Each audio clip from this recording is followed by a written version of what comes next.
I had been running around all day, making sure everything was perfect for the charity event. The football team I managed was hosting, and it was crucial everything went smoothly. By the time the guests started pouring in, I was already exhausted but had to keep the smile plastered on.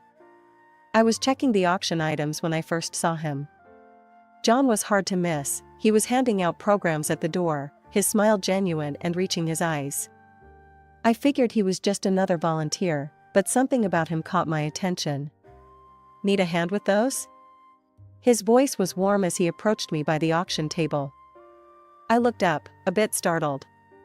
"Oh, thanks, but I think I've got it under control," I said, stacking the last of the brochures.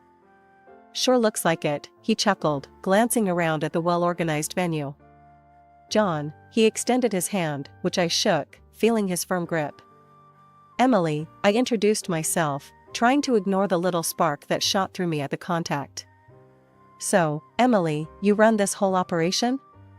His eyebrows shot up, clearly impressed. "Yeah, I manage the team and organize these events. It's a lot, but I love it." John nodded, his eyes scanning the room before settling back on me. "Looks like you do a great job. It's nice seeing so much support for a good cause." The conversation flowed effortlessly. We talked about the event, the team, and somehow drifted into more personal territories like our favorite movies and books. It was refreshing to talk to someone who was genuinely interested in what I had to say. "So, you volunteer often?" I asked, sipping my drink as we leaned against a high table. "Whenever I can. My buddy dragged me here, but I'm glad he did." John's smile was infectious, and I found myself grinning back. "Dragged? Really, that's the story you're going with?" I teased, raising an eyebrow. He laughed, a sound that was hearty and sincere. "Okay, maybe not exactly dragged. I wanted to come. And I'm glad I did, meeting you is a bonus." As the night wore on, I realized I was enjoying myself more than I had at any previous event. It wasn't just the success of the evening, it was John. He was easy to talk to, didn't put on airs, and didn't shy away from showing his interest. His down-to-earth nature was a breath of fresh air in the usual snooty crowds I mingled with. "Hey, before this night ends, can I see you again?" John's question caught me a bit off guard, not by the content but by the earnestness in his voice. "I'd like that," I admitted, my usual guarded self taking a back seat. "Great, it's a date then," he said with a confident nod, his smile wide. As I watched him mingle with other guests, thanking them for their contributions, I couldn't help but feel like maybe, just maybe, this was the start of something special. The drive over to John's parents' place was quiet, too quiet. I kept fidgeting with the hem of my skirt, my stomach in knots. John noticed, of course, and reached over to give my hand a reassuring squeeze. "It's gonna be fine, Em. They're gonna love you," he said with a smile, but I could tell he was a bit nervous too. As we pulled into the driveway of a tidy suburban home, my anxiety ramped up. John's mom, Martha, and his sister, Karen, were already waiting at the door as we walked up. Their smiles were tight, almost forced. "John. And you must be Emily," Martha said, her voice sweet but her eyes scanning me like a hawk. She offered a cheek kiss that barely touched my cheek.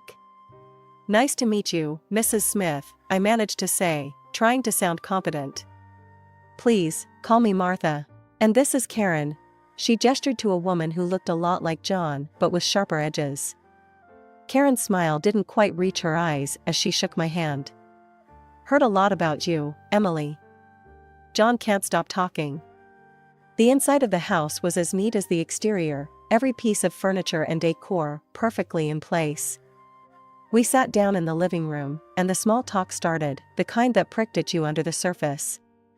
"So, Emily, John tells us you manage a football team?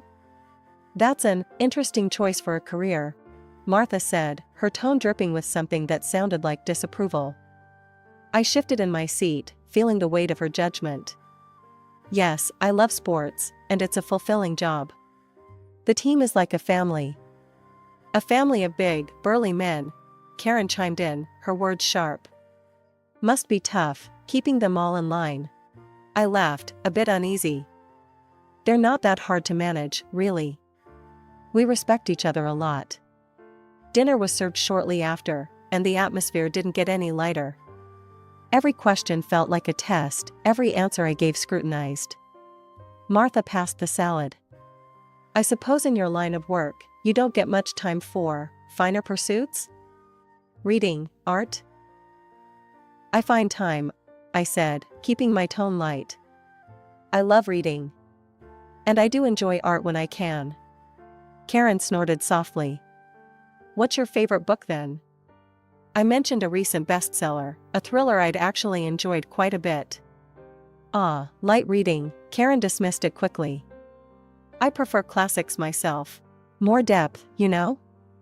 I nodded, feeling out of my depth.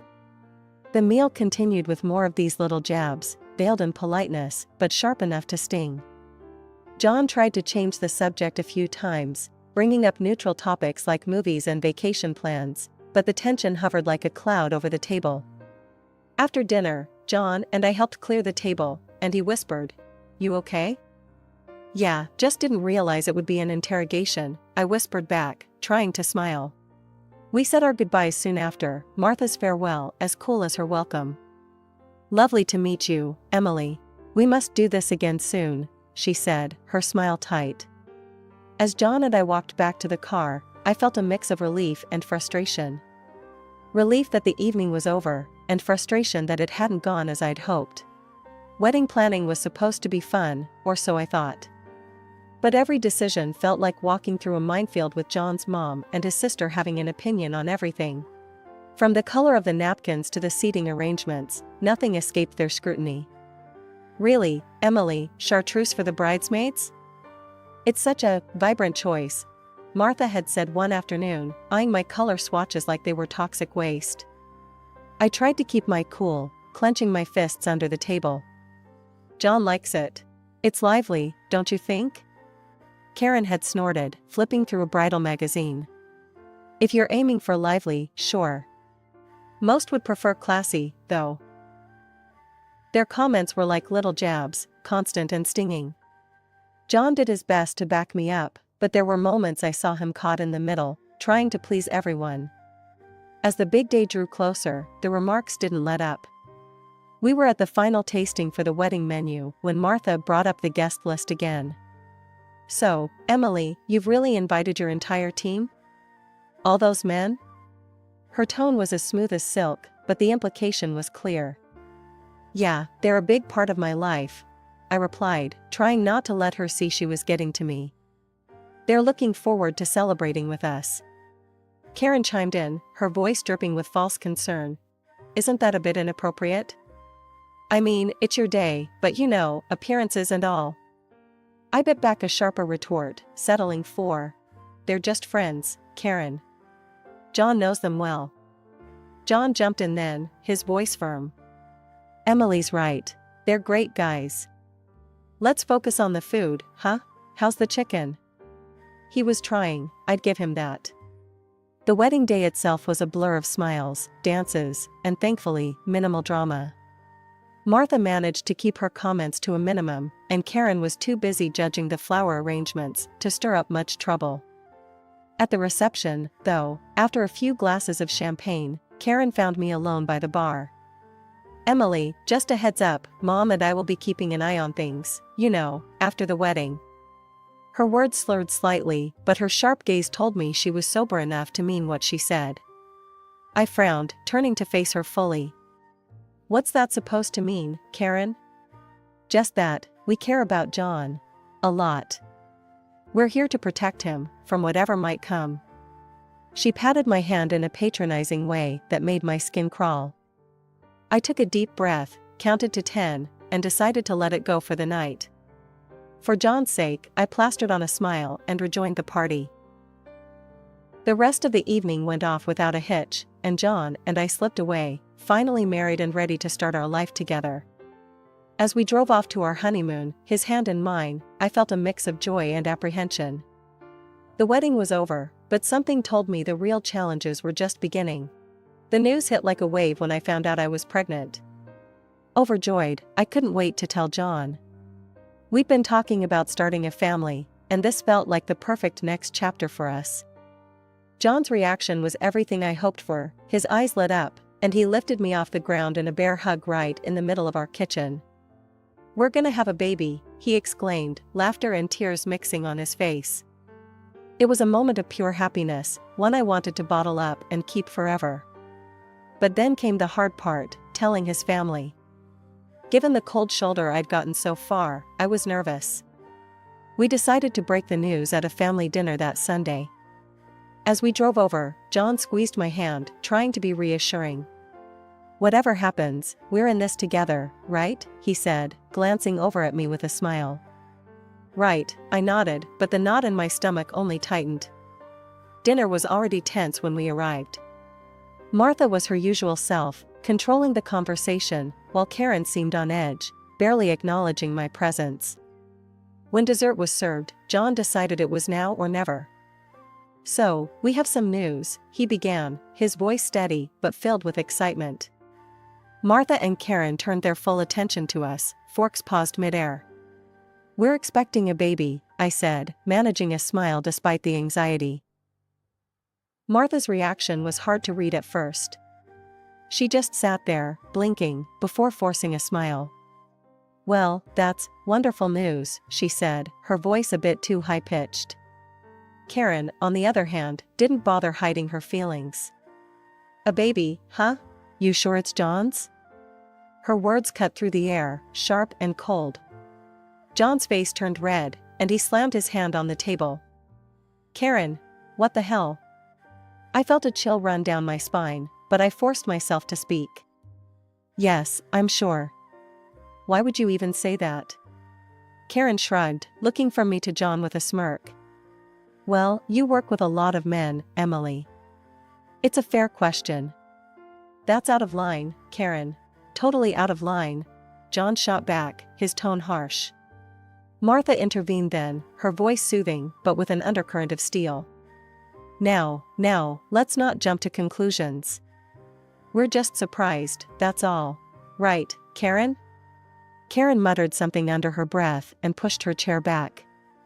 "I need some air," she announced, before stalking off. The rest of the evening went downhill. We left soon after Karen's exit, the car ride home filled with silence and unsaid words. I could tell John was furious and embarrassed, and I didn't know how to comfort him without stirring up more anger. "John, I'm sorry about that," I finally said as we neared our house. "It's not your fault, Em. It's Karen. She's out of line. We'll handle it," he replied, his grip on the steering wheel tight. As we pulled into our driveway, I couldn't shake off Karen's words or the look in her eye. It was clear she was brewing up a storm, and I had a sinking feeling that this was just the beginning. Her question about the baby's paternity was more than just a jab, it was a declaration of war. The weeks following the dinner were a mixed bag. Work kept me busy, and my pregnancy was progressing well, but the tension with John's family, especially Karen, was always lurking in the background. One particularly grueling day at the office, I was wrapping up late. Most of my team had already headed out, and I was looking forward to getting home and putting my feet up. That's when Mike, one of my coaches, popped his head back in the door. "Hey, Emily, you heading out soon? I can give you a lift if you need, my route's past your place today." I hesitated for a moment, aware of Karen's insinuations, but then reality kicked in. It was just a ride. "Sure, thanks, Mike. I'm just about done here." As we walked to his car, I was grateful for the company. Mike was always easy to talk to, and I needed to unwind after a long day. We chatted about the usual, team stuff, upcoming games, nothing personal. When he dropped me off, I thanked him and thought nothing more of it. That evening, John came home looking stormier than I'd seen him in a long time. He stormed into the kitchen, where I was starting on dinner, and slammed his keys on the counter. "Emily, we need to talk," he said, his voice tight. I turned off the stove, my heart sinking. "What's wrong, John?" He pulled out his phone, showing me a video. It was me, getting into Mike's car. "Karen sent me this. She's making claims, Em, about you and Mike. She's saying..." I felt sick. The video was harmless, but with Karen's spin, I could imagine what she was suggesting. John, it's nothing. He just gave me a ride home because it was on his way. John ran his hands through his hair, clearly trying to calm himself. I know. It's just her constant digging and poking. It's just hard, you know? Having my sister turn against my wife like this. The next day, things took a turn for the worse. Karen had escalated her campaign against me by calling our office anonymously, spreading rumors about my inappropriate relationships with the team. My boss pulled me aside, concerned. Emily, you know I don't usually pay attention to gossip, but these calls, they're quite specific. Is everything all right? I reassured him, angry and embarrassed, that Karen's lies had reached my workplace. Everything's fine, really. Just some family drama spilling over. I'm sorry it's gotten this far. He nodded, understanding but clearly uncomfortable. All right, just handle it, okay? We can't have this affecting the team. After Karen's anonymous calls, the atmosphere at work changed. It wasn't just the whispers, it was the looks. People I'd worked with for years, who joked around and shared coffee breaks with me, now hesitated, their eyes flicking away too quickly when I caught them staring. I walked into the locker room one day to grab some files when I overheard a couple of the newer team members whispering. Just weird, isn't it? Wonder if it's true what they say about her. One of them muttered, not noticing my approach. I cleared my throat, and they both spun around, their faces going red. If you have something to ask me, do it to my face. Not behind my back, I said, my voice colder than I intended. The taller one, a rookie named Tom, stuttered out an apology. Sorry, Emily. It's just the rumors and all. What, that I'm having affairs with half the team? I snatched the files I came for, slamming the cabinet a little harder than necessary. It's crap, and you do well to remember that. I left them standing there, probably more scared of me now than of any tabloid trash they heard. This was what Karen wanted, to make me doubt myself, to isolate me. I wasn't going to let her win. Back in my office, I tried to focus on the game strategies for the upcoming weekend. But my phone buzzed nonstop, texts from John asking if I was okay, calls from unknown numbers that I started ignoring. The weight of the situation was suffocating. Later, Mike knocked and came in, closing the door softly behind him. He looked serious, which was a departure from his usual easygoing self. Emily, you all right? This talk going around, it's garbage, you know that, right? His concern was genuine, and for a second, I felt my composure waver. I know, Mike. Thanks, I managed, mustering a weak smile. It's just hard, you know? To be questioned like this, about my professional conduct, because of some family feud. Mike nodded, leaning against the desk. People talk, but they'll see it for what it is eventually. You've built up too much goodwill here for this to stick. I appreciated his words, and after he left, I felt a little better. Maybe not all was lost. Maybe the team would see through the nonsense after all. But the day wasn't over yet. As I was leaving, one of the administrative staff, Sarah, caught up with me at my car. She looked nervous, clutching a bunch of papers to her chest. Emily, I didn't know who else to tell. There's been more calls. Not just to the office, but to some of the sponsors. I felt a chill run down my spine. What exactly did they say, Sarah? She shuffled the papers, pulling out a couple with scribbled notes. Mostly insinuations. That you're not representing the team well, that your personal life might be a risk to our reputation. It's nonsense, but some of the sponsors are getting antsy. I took the papers from her, my hands shaking slightly. Thanks for telling me, Sarah. I'll handle it.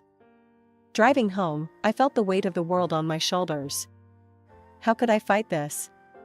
Karen's venom was spreading, poisoning everything I cared about. We decided to host a big celebration for the birth of our son, inviting both families to share in our joy. It was supposed to be a day of laughter and love, a chance to bring everyone closer and perhaps mend some fences. The house was filled with the sound of cheerful chatter and the sweet aroma of baked goods. As the party was in full swing, Karen arrived, her expression unreadable. She held an envelope in her hand, which she clutched a little too tightly. The mood shifted when she walked straight up to me, handing me the envelope with a tight smile.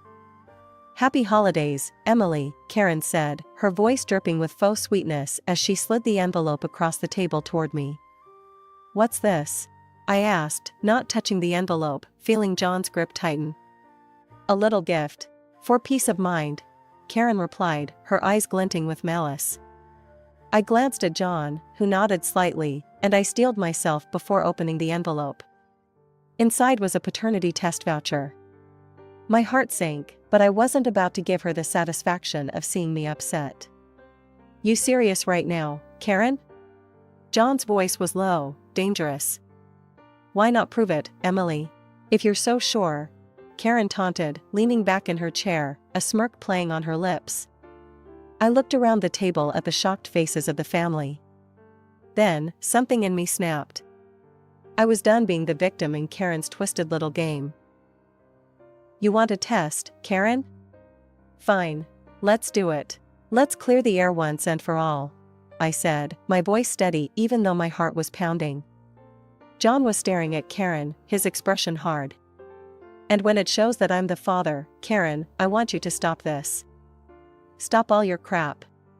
Karen shrugged, looking around at the family members who were whispering among themselves. "Sure, when it shows John is the father." The next week was a whirlwind of doctor's appointments and waiting. When the results came back, John and I opened them together. No surprise, John was indeed the father. We called another family meeting, this time at our home. Karen and Martha arrived, looking slightly apprehensive. I handed them the test results without a word. Karen opened the envelope and read the results. The color drained from her face as she realized what it meant. Martha read over her shoulder, her expression crumbling into one of embarrassment. John took a deep breath before he spoke, his disappointment palpable. "This needs to stop, Karen. Mom, I can't believe you supported this. We're supposed to be family." The room was heavy with tension, the air thick with unspoken regrets. Martha looked at me, then at John, and finally at the floor. "I'm sorry, Emily. We were wrong." Karen was silent, her usual bravado gone. She muttered a low apology before avoiding my gaze. As they left, the relief was palpable. Although the air had cleared somewhat, the wounds were deep. It would take time to heal, if at all. But as John and I looked at our son, sleeping peacefully in his crib, we knew we'd weather any storm for him. After the paternity test fiasco settled, I couldn't shake off a lingering sense of injustice. Despite proving Karen wrong, the sting of her accusation still burned bright. The whole ordeal had sparked a flame of revenge in me that I hadn't known I possessed. Karen's birthday was just around the corner, and an idea began to form in my mind, a plan to give her a taste of her own medicine. The day of Karen's birthday arrived, and the family gathered at John's parents' house for the celebration. Everyone was in high spirits, chattering and laughing, oblivious to the storm that was about to break. I had managed to keep my plan a secret, even from John, who I knew would disapprove of any kind of retaliation. As Karen opened her gifts, laughing and thanking everyone, I felt my heart pound in my chest. It was now or never. I approached her with a serene smile, the same DNA test certificate in hand that she had so callously gifted me months ago. "Happy birthday, Karen," I said, my voice calm as I handed her the envelope. "I thought you might appreciate this little gift, just as I did." Karen's face dropped as she took the envelope, confusion turning to apprehension. "What's this?" she asked, her voice a tremble. "A paternity test," I replied coolly. "After all, if you have nothing to hide, there's no harm, right?" The room fell silent. Everyone's eyes were on Karen, then on me. Martha looked from me to her daughter, clearly shocked. Karen hesitated, her face pale, then laughed nervously. "You're joking, right, Emily?" "No joke, Karen. Fair is fair," I said, meeting her gaze steadily. Under the weight of the family's expectant looks, Karen finally agreed. The test was done the following week, and we all awaited the results. When they came back, they revealed the shocking truth: Paul was not the father of Karen's children. The news broke during another family gathering, and chaos ensued. "How could you, Karen?" Martha's voice was filled with disbelief and anger. Paul, silent until then, stood up, his face hard with betrayal. "Who is he, Karen? Who?" Before Karen could respond, I played my final card. I pulled out my phone and showed them a video of Karen kissing an unknown man passionately at the stadium, a man who was later identified as Paul's best friend. "It's not what it looks like," Karen yelled, desperation creeping into her voice as she turned to face the family, who watched in stunned silence. "Emily set this up. She's trying to ruin me." "I did nothing but uncover the truth, Karen. The same truth you were so keen to find in my life," I said, my voice steady despite the pounding of my heart. I explained that I had hired a private investigator after her relentless accusations. What he found was years of deceit on Karen's part. The revelation shattered the family. Accusations flew, tears were shed, and in the end, Paul and Karen's marriage crumbled under the weight of her infidelities. Karen tried to blame me for everything, but the evidence was irrefutable. In the aftermath, John and I decided it was best to distance ourselves from the drama. We focused on our own family, our little boy who was growing up so fast. Occasionally, we would hear snippets of Karen's tumultuous life, but we chose to stay out of it. Instead, we treasured every moment with our son, building a world around him filled with love and devoid of chaos. Sitting on our porch one evening, John wrapped his arm around me, a soft sigh escaping him. "You know, in the end, I think we did the right thing. For us, for him." I nodded, leaning into his embrace. "We did, John. We really did. No matter what came our way, we faced it together. That's what family does." As the sun set, casting a warm glow over the horizon, I felt a profound sense of contentment. We had faced challenges, but we had faced them together, and that made all the difference. Our future, bright and promising, was all that mattered now.